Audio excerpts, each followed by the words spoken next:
1 Pedro 2:9. Vocês, porém, são povo escolhido, reino de sacerdotes, nação santa, propriedade exclusiva de Deus. Assim vocês podem mostrar às pessoas como é admirável aquele que os chamou das trevas para a sua maravilhosa luz. Uma outra tradução: vós, porém, sois a geração eleita, o sacerdócio real, a nação santa, o povo adquirido, para que anuncieis a grandeza daquele que vos chamou das trevas para a sua maravilhosa luz. E amém. Você acredita que esta é a palavra de Deus? Diga glória a Deus. Irmãos, isso aqui é a beleza do sacrifício de Jesus, de ter feito de nós algo que jamais teríamos condições de realizar por nós mesmos. Paulo disse na sua carta aos Efésios, capítulo 1 e o versículo 3, que o Senhor nos abençoou com todas as bênçãos espirituais nas regiões celestiais em Cristo. O que acontece? Todos nós estávamos amarrados, presos, encarcerados, escravizados, sem condição de sair. O pecado fez de nós escravos. O diabo, pelo pecado, fez de nós seus servos. E isso era uma situação que não tinha como a gente resolver pelo nosso próprio mérito, pela nossa própria força.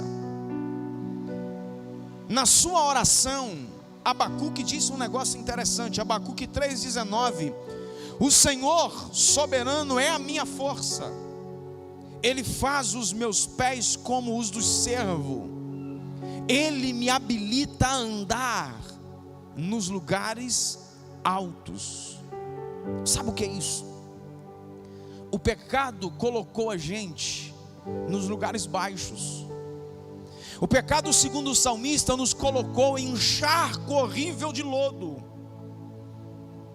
O pecado nos colocou no lamaçal da destruição, da perdição, de um abismo longe de Deus.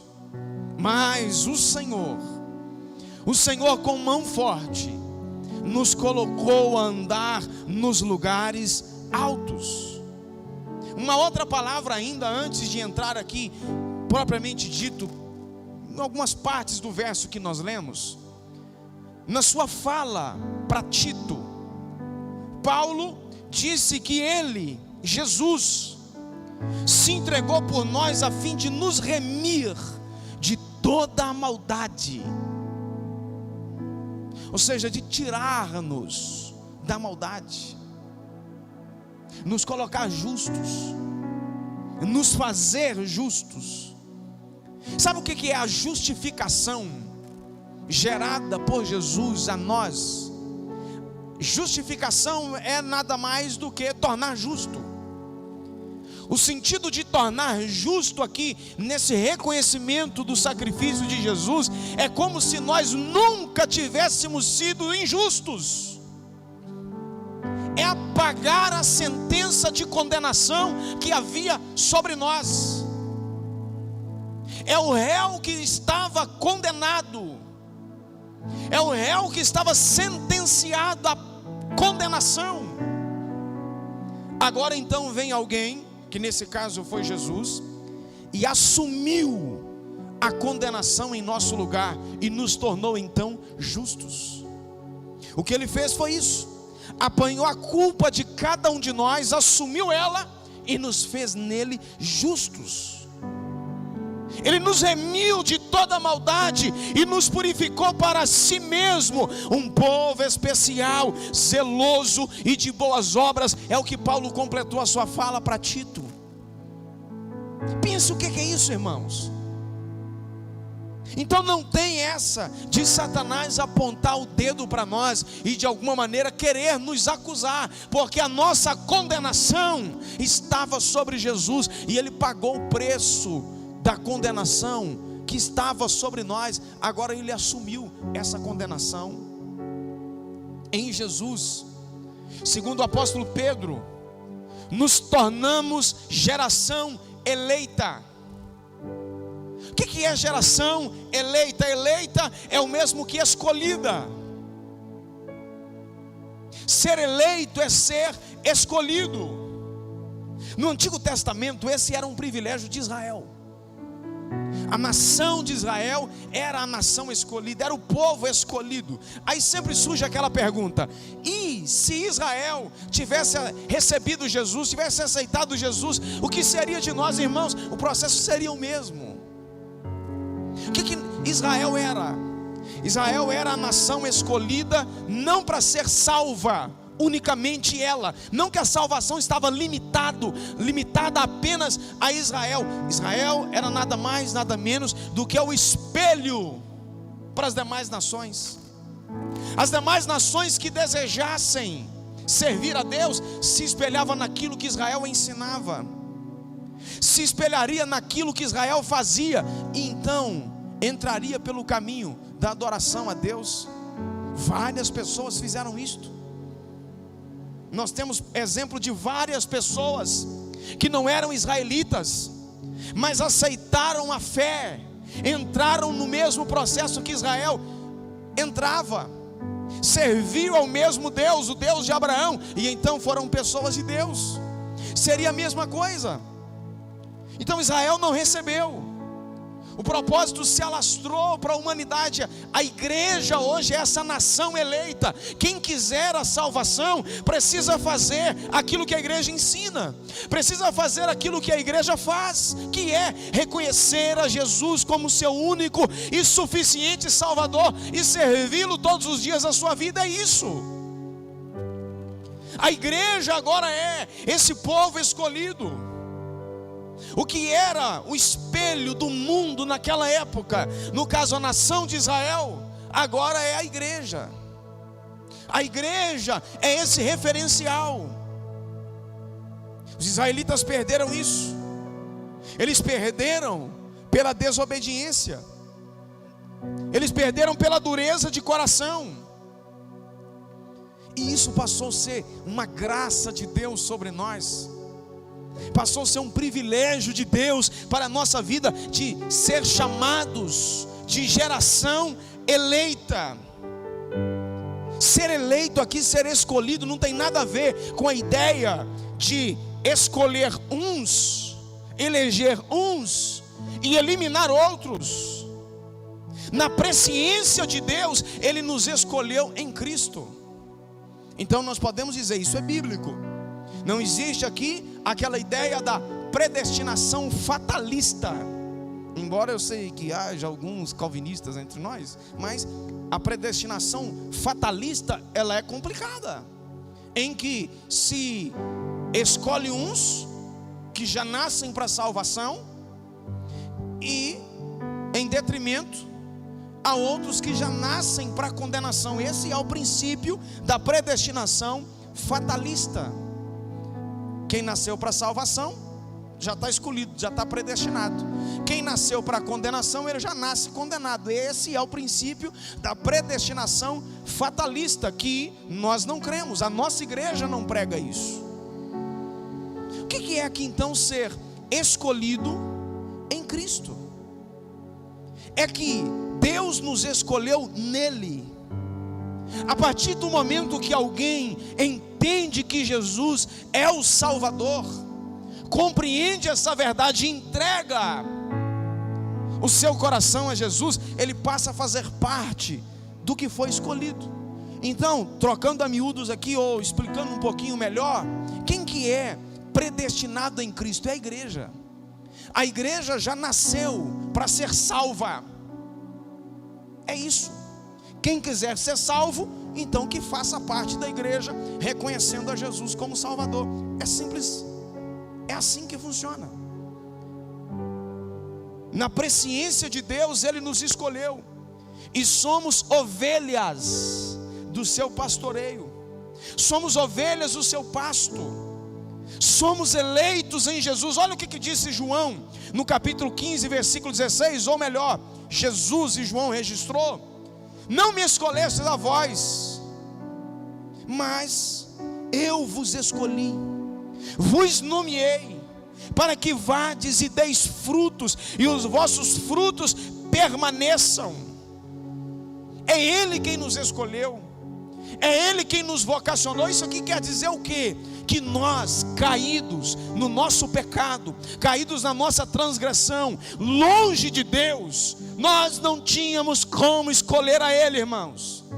É Ele quem decidiu nos escolher, é Ele quem resolveu abrir a porta da salvação e dizer para a gente: venha, porque a nossa inclinação é só para o pecado, a nossa inclinação é para a morte, a nossa inclinação é para as coisas que agradam a Satanás e não para aquilo que é dele. Então Ele nos escolheu e disse: olha, a porta está aberta, venha. Eu estou escolhendo vocês, eu estou escolhendo para que vocês deem frutos, e o fruto que vocês deem, que eles permaneçam. Vocês estavam dando frutos ruins, agora eu estou escolhendo vocês para darem frutos bons. Essa geração eleita, ela é uma geração transformada. A geração eleita não é uma geração que continua nas mesmas práticas de antes, é uma geração transformada. Pedro disse no capítulo 1, versículo 3 da sua primeira carta: bendito seja o Deus e Pai de nosso Senhor Jesus Cristo, que segundo a sua grande misericórdia nos gerou de novo para uma viva esperança, pela ressurreição de Jesus dentre os mortos. Então, ou seja, nos gerou de novo. Isso aqui fala de transformação, isso aqui fala de mudança de vida, isso fala de mudança de comportamento. A geração que é eleita, senhoras e senhores, é uma geração que adota um novo estilo de vida, é uma geração que passa a ter um comportamento diferente. A geração eleita, ela não vive mais entregue nas práticas pecaminosas de antes. Pelo contrário, na geração ou para a geração eleita, eis que tudo se fez novo e as coisas velhas então se passaram. É assim que vive a geração eleita, uma geração transformada. Essa geração eleita é uma geração que vive agora para experimentar o sabor de novas coisas. Essa geração eleita também é uma geração adoradora. A geração antiga, representada no capítulo 4 do Evangelho de João, é uma geração que não entendia quase nada de adoração. Via, assim como Paulo disse num outro texto e para um outro contexto, via mais ou menos como que num espelho. Eles entendiam que a adoração era mediante, por exemplo, a entrega de algo simplesmente. Eles entendiam a adoração como um ritual, como algo feito esporadicamente. A geração antiga entendia que a adoração estava limitada a 4 paredes do templo, ou no alto do monte, onde alguns patriarcas estiveram apresentando alguma oferta de sacrifício. E essa geração antiga, representada pela mulher samaritana, ela disse: olha, nossos antepassados adoraram nesse monte. Os antepassados dos judeus diziam que a adoração era no templo, mas e agora, como é que é? Jesus disse o seguinte: olha, eu estou elevando o conceito de adoração. A geração eleita não adora simplesmente em um ponto geográfico. A adoração da nova geração, da geração eleita, a adoração dela não está condicionada a um lugar. E ele disse, João 4, 21, creia em mim, está próxima a hora em que vocês não adorarão ao Pai, nem neste monte, nem em Jerusalém.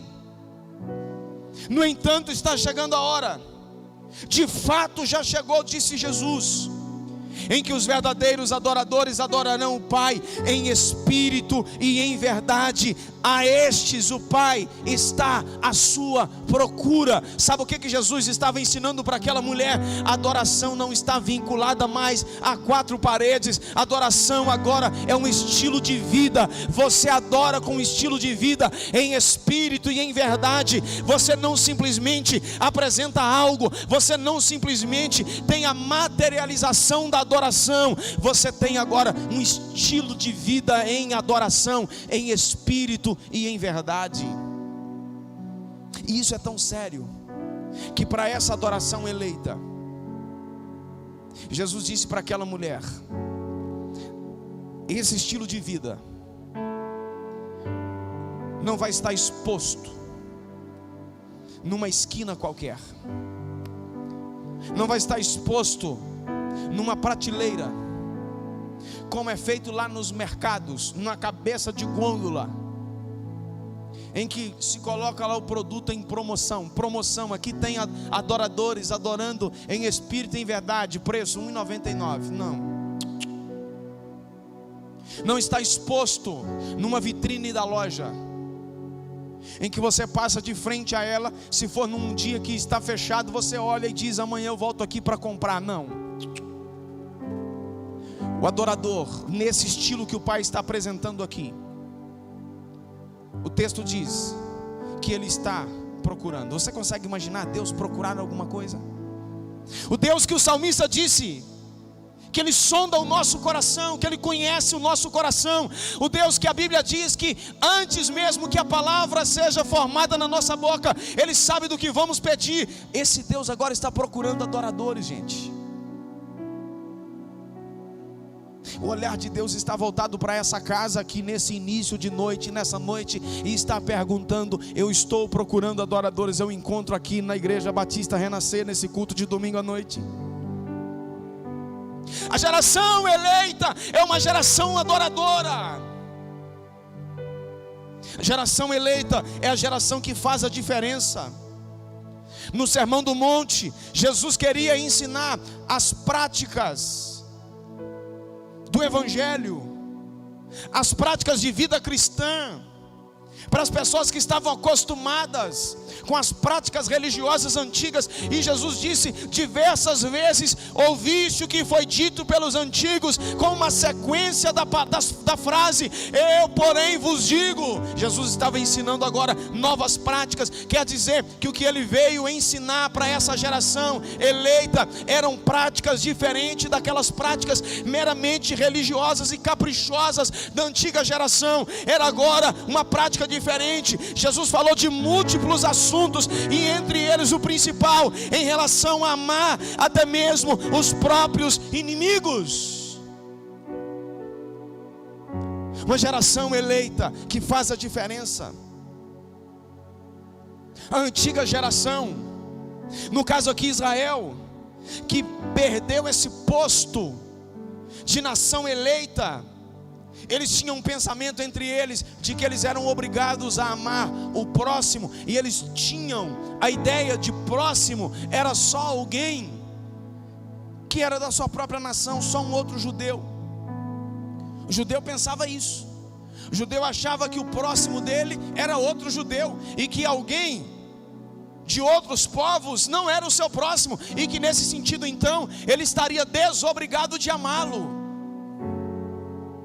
Na geração eleita, a igreja de Jesus, essa geração que foi eleita com o sacrifício de Jesus na cruz do Calvário, ela não ama apenas os que compartilham da mesma fé. Essa geração eleita por Jesus na cruz é uma geração que ama a todos, independente da fé. Ama o mais vil, perdido, pecador. Esta é a geração que faz a diferença. Mateus 5, 46, 47, Jesus disse: se vocês amarem aqueles que amam a vocês, que adianta isso? Até os ímpios fazem isso. Se vocês forem amigos apenas daqueles que são seus amigos, diferença vocês terão de qualquer outro? Até os pagãos fazem isso. João capítulo 13, versículos 34 e 35. Um novo mandamento vos dou: amai-vos uns aos outros como eu vos amei a vós. Versículo 35. Vocês serão conhecidos se vos amardes uns aos outros. Jesus não disse que os discípulos dele seria reconhecido por congregar numa igreja bem ornamentada, uma igreja bem situada. Jesus não disse que os discípulos dele seriam reconhecidos se fizessem votos de pobreza, por exemplo. Jesus não disse que os discípulos dele seriam reconhecidos se fossem ricos.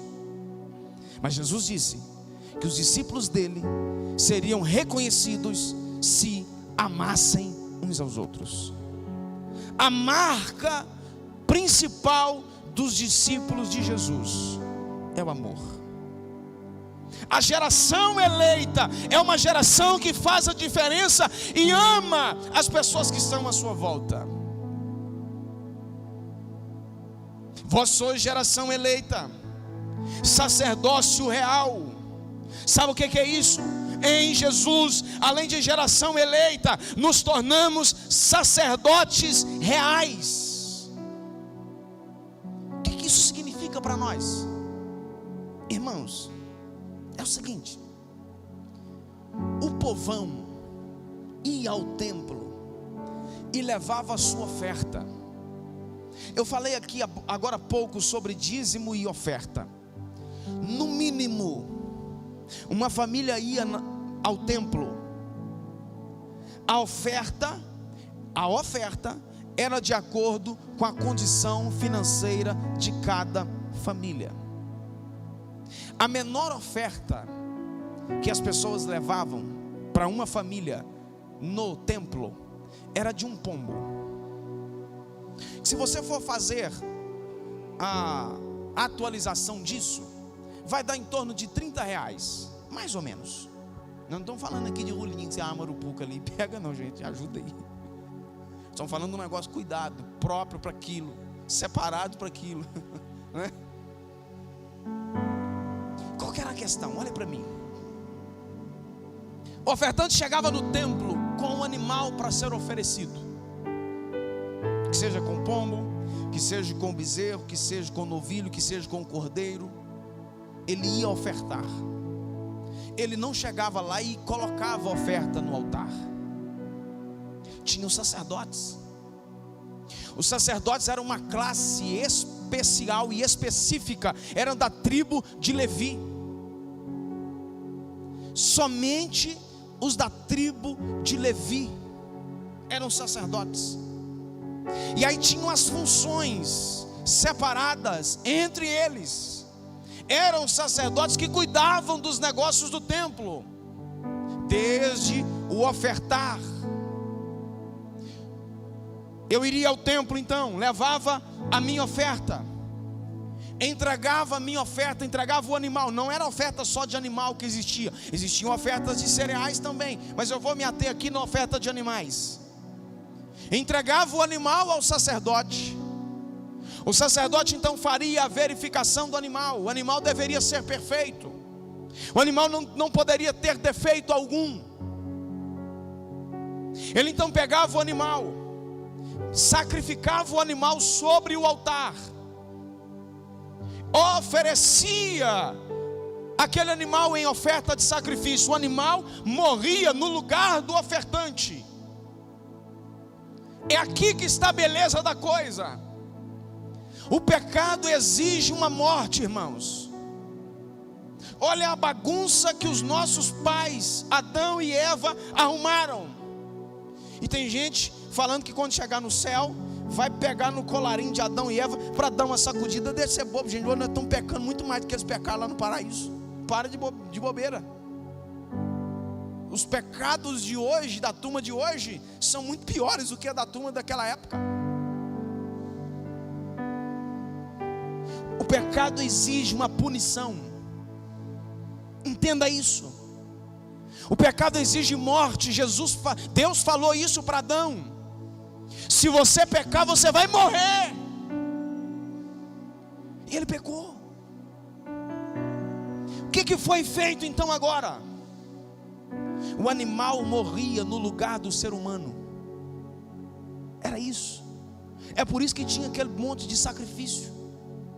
Pelo menos uma vez no ano, a família tinha que sair da casa, não interessa de onde morasse, e fosse para o templo ofertar um sacrifício de sangue. Uma vez por ano, o sacerdote oferecia no Santo dos Santos um sacrifício pela nação. Então tinha sacrifício pela família e tinha sacrifício pela nação. O animal morreria no lugar do homem. Isso era imutável. É por isso que foi preciso Jesus morrer. Porque a grande questão é que o animal morria, mas o sacrifício do animal era imperfeito. Ele durava por um tempo, o indivíduo pecava de novo, ele tinha que oferecer outro sacrifício. O sacrifício de Jesus não. Por quê? Jesus era igual a nós, a mesma natureza. O animal, a natureza é diferente. Jesus, a mesma natureza. Ele não pecou, então ele era digno. Ele morreu, ele assumiu a nossa culpa. O pecado exige uma punição, e Jesus recebeu no nosso lugar a punição pela nossa culpa. É isso que aconteceu. E agora nele não tem mais uma classe especial, não tem mais uma classe específica responsável por se apresentar diante de Deus, levando os pecados dos outros e pedindo perdão do pecado dos outros. Não, o texto diz que nele nós fomos feitos sacerdotes. Sabe o que é isso, irmão? O livre acesso agora diante de Jesus está aberto para todos nós nos achegarmos diante dele. Não precisa passar por mais ninguém. Guarde isso. Eu assisti um pedaço de uma pregação outro dia, e já que eles, irmãos, pega lá, assiste essas TVs católicas para você ver. Eles falam contra o povo evangélico assim abertamente. Dos protestantes, dos evangélicos, eles colocam todo mundo no mesmo pacote e fala abertamente.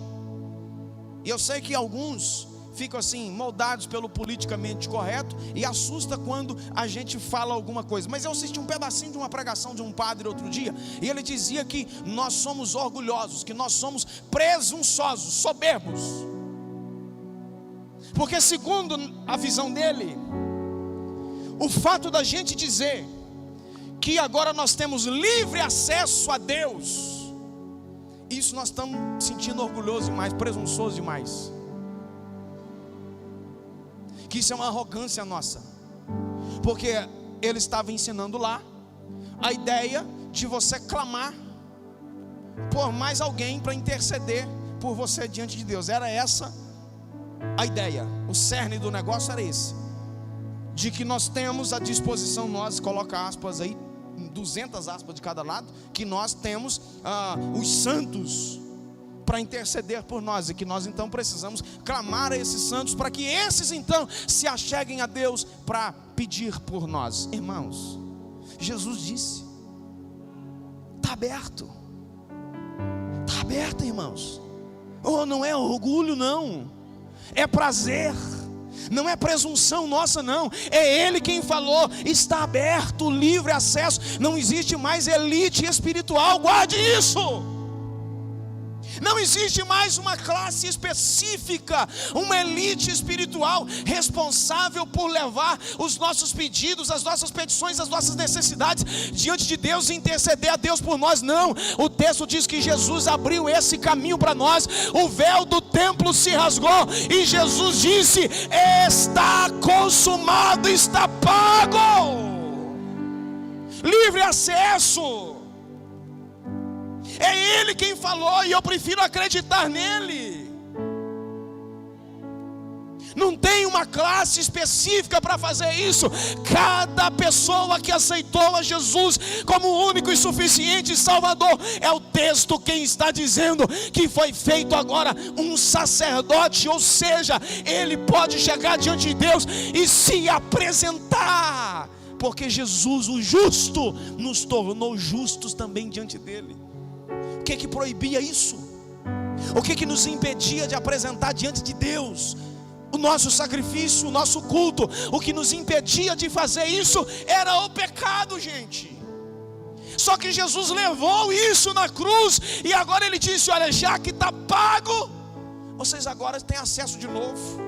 Adão não tinha acesso, Eva não tinha acesso. Quando pecou, perderam o acesso. Jesus morreu perdoando o pecado, agora o acesso está livre de novo. Aleluia!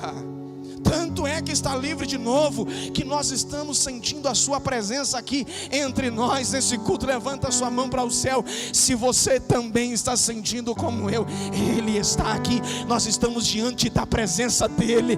Nós estamos diante da presença dele. O céu está aberto à nossa disposição. Ele estabeleceu uma nova aliança, nos dando o privilégio de sermos sacerdotes, abrindo o caminho de acesso direto a Deus, gente. A sua petição não precisa fazer curva. Isso não é arrogância nossa, não, é Jesus que nos deu esse privilégio.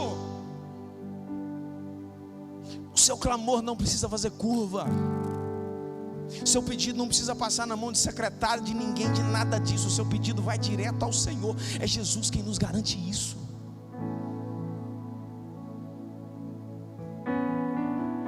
Quem me ouve diz amém. Sacerdotes reais. Olha a declaração que Pedro fez nisso aqui.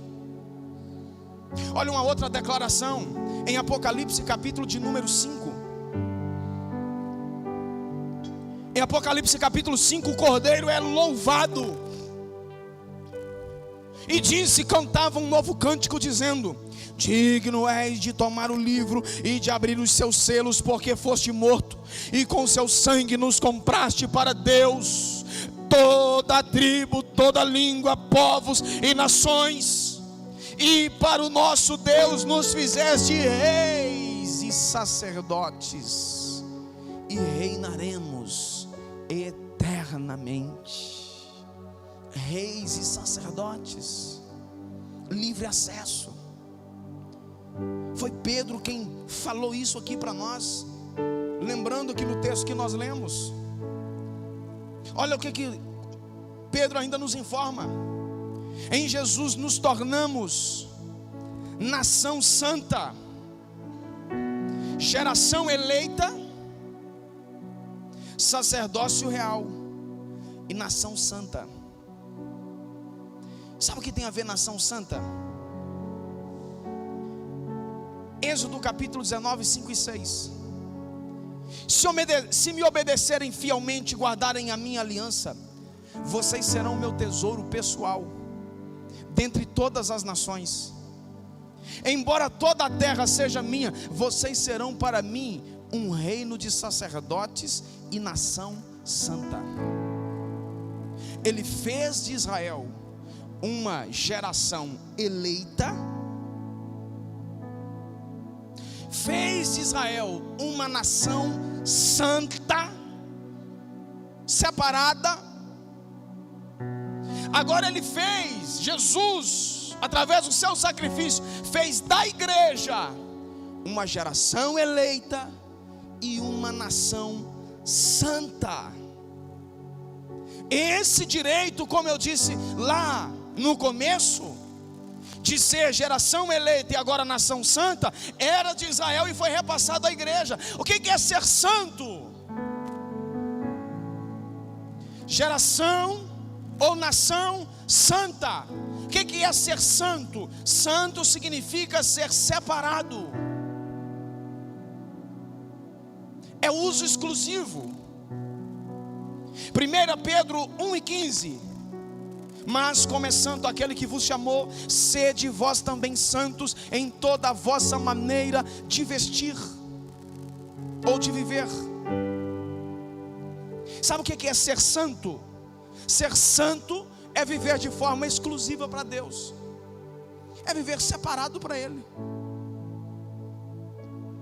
Ser santo é não se misturar com os prazeres e as coisas desse mundo, e viver uma vida de devoção ao Senhor. É isso que é ser santo. Não confunda santidade com placa denominacional. Não confunda santidade com muitas outras coisas, com entonação de voz, com cara feia. Nós falamos aqui outro dia na escola dominical sobre isso, que tem gente que parece que para ele mostrar que ele é santo demais, ele engrossa a voz, ele muda até o tom de voz, ele faz um monte de bobeira. Isso não é santidade. Santidade tem a ver com um estilo de vida separado. Santidade é viver de forma única para Deus. Viver de maneira santa é viver de forma exclusiva para Deus. É fazer aquilo que lhe agrada e deixar de fazer aquilo que lhe aborrece. Isso é viver de maneira santa. Então, em Jesus, a igreja vive como uma nação santa. Em Jesus fomos separados para o serviço de Deus. Em Jesus fomos separados para adorar somente a Ele, servir somente a Ele, viver um estilo de vida de acordo que lhe agrada. Isso é ser santo. Como nação santa, nós fomos escolhidos. João 15,16, como eu já disse, como nação santa, nós vivemos de maneira equilibrada e resplandecente. Sabe o que é isso? Mateus 5, 13 e 14. Vocês são o sal da terra, vocês são a luz do mundo. Sal fala de sabor, mas fala de equilíbrio. Um crente não pode ser desequilibrado. Alguém que faz parte da nação santa não pode ser uma pessoa desequilibrada.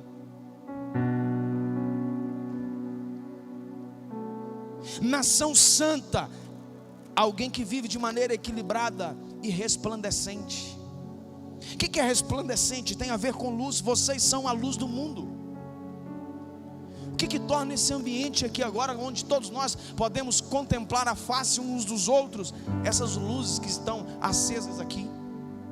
Deus não nos fez, pelo menos agora nesse tempo, eu não sei antes do pecado como é que era, mas nós não conseguimos enxergar no escuro. No mundo nós somos essas lâmpadas. No mundo nós somos essas luzes, nós somos luzeiros. Nós aqui trazemos à tona aquilo que é bom e aquilo que é ruim. Porque através da luz que nós brilhamos, aquilo que é bom torna visto, e aquilo que é ruim que o mundo pratica também torna visto. Nação santa é uma nação que vive de maneira equilibrada e resplandecente. É alguém que brilha lá no trabalho, é alguém que brilha na escola, alguém que brilha na sua vizinhança, na rua onde você mora. Nação santa.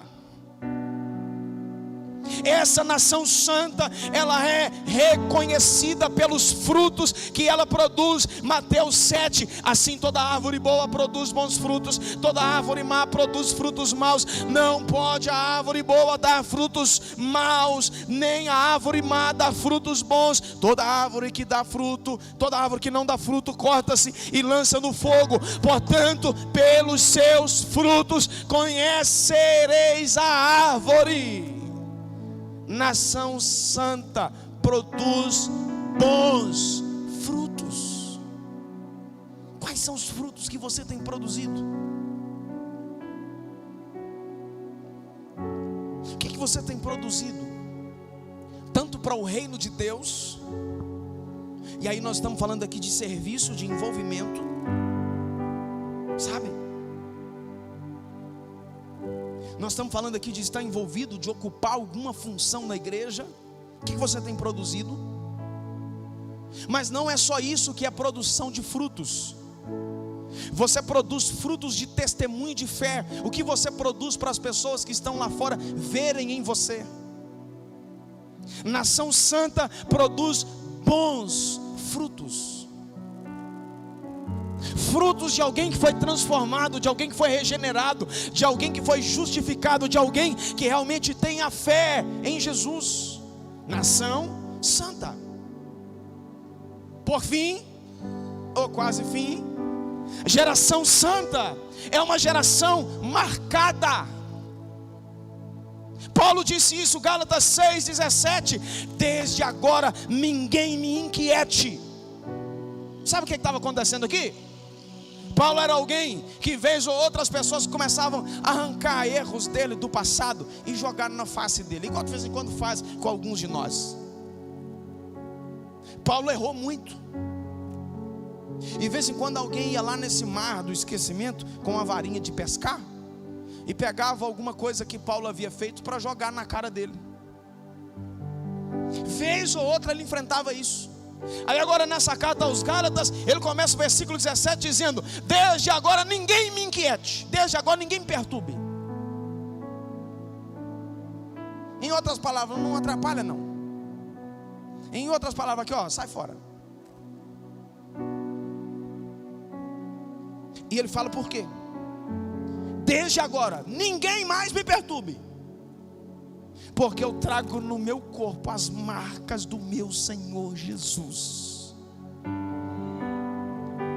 As pessoas estavam importunando ele por causa do pecado que ele havia cometido. Mas ele disse aqui nesse verso o seguinte: olha, eu não tenho mais marca do pecado, eu agora trago no meu corpo as marcas de Jesus.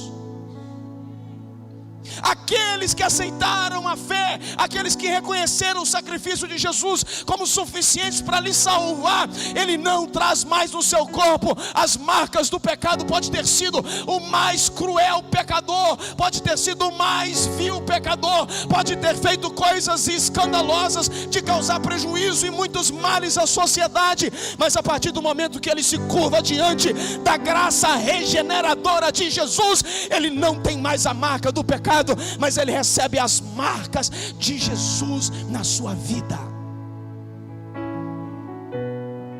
E o que Paulo estava dizendo era isso: ninguém me perturbe mais com isso, porque eu não tenho mais a marca do pecado, eu tenho as marcas do meu Redentor que me salvou. É isso. Satanás não pode lhe acusar, Satanás não pode lhe ofender, Satanás não pode afrontar a você dizendo que você já fez isso ou já fez aquilo, porque você está regenerado na pessoa bendita de Jesus e traz no seu corpo, assim como Paulo disse, as marcas dele, as marcas do nosso Salvador bendito. Você pode levantar sua mão e dizer palavras de adoração a ele agora.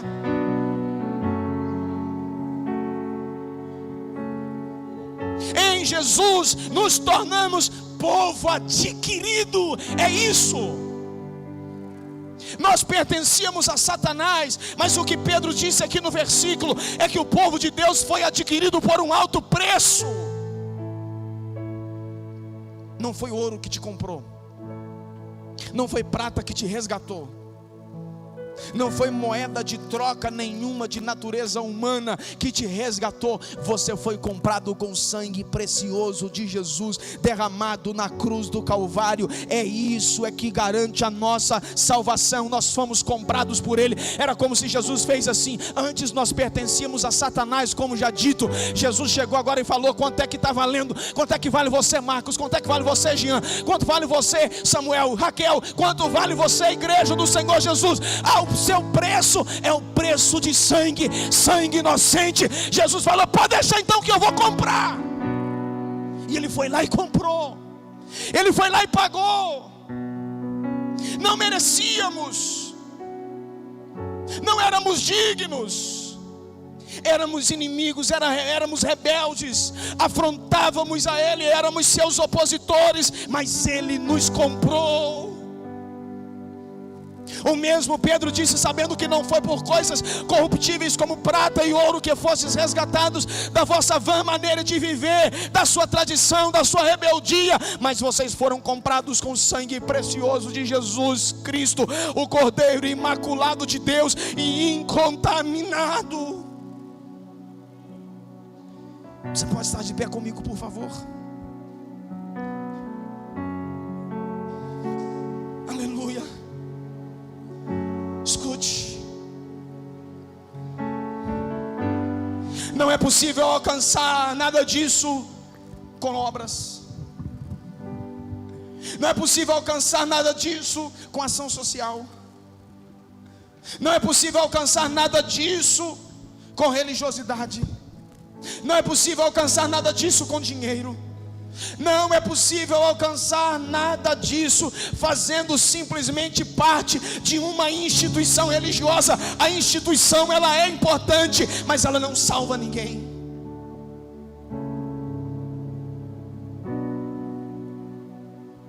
Só é possível viver isso por causa daquilo que Ele fez há 2000 anos atrás. Ele abriu mão da sua glória, abriu mão do ser igual a Deus, nasceu em uma manjedoura há 2000 anos atrás, cresceu, estabeleceu o seu reino, morreu a partir do sacrifício dele, olhando para Ele, reconhecendo Ele, é que isso se tornou possível. O caminho estava aberto, o caminho da salvação estava aberto. Que tipo de vida cristã nós temos vivido diante disso aqui que nos está exposto nessa noite? Nós precisamos corresponder o seu amor, precisamos fazer aquilo que Ele nos ensinou, precisamos viver aquilo que Ele nos ensinou. Você pode fechar os seus olhos?